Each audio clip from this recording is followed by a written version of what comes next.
আপনি কি পেট ব্যথায় কষ্ট করছেন? অনেক মেডিসিন সেবন করার পরেও কি আপনার পেট ব্যথা নিরাময় হচ্ছে না?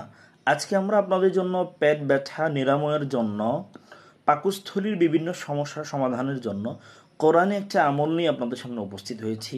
এমনটি আপনি ইখলাসের সাথে, ইয়াকিনের সাথে, দৃঢ় বিশ্বাসের সাথে করুন, ইনশাআল্লাহ আপনার কোনো মেডিসিন লাগবে না। ইনশাআল্লাহ আপনার পেট ব্যথা আপনা আপনি আল্লাহ তাআলার দয়া সেরে যাবে ইনশাআল্লাহ বিজনিল্লাহ।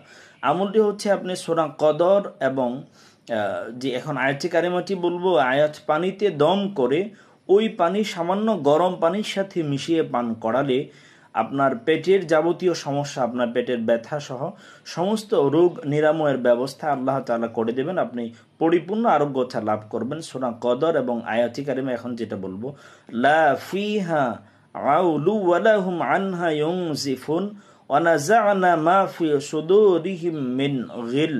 এটা কোরআনুল হাকিমের আয়াতে কারিমা। আপনি সূরা কদর এবং এই আয়াতে কারিমা দুটো যদি পানিতে দম করে ওই পানি সামান্য গরম পানির সাথে মিশিয়ে পান করালে আপনার পেটের যাবতীয় রোগ এবং পেট ব্যথা আশা করা যায় নিরাময় হবে। আল্লাহ তাআলা আপনাকে সুস্থতা দান করবেন, পেট ব্যথা থেকে আল্লাহ তাআলা আপনাকে মুক্তি দান করবেন। আল্লাহ তাআলা আমাদেরকে কোরআনী আমলগুলা বেশি বেশি করার, তন্ত্রমন্ত্র থেকে বেরিয়ে আসার তৌফিক আল্লাহ দিন।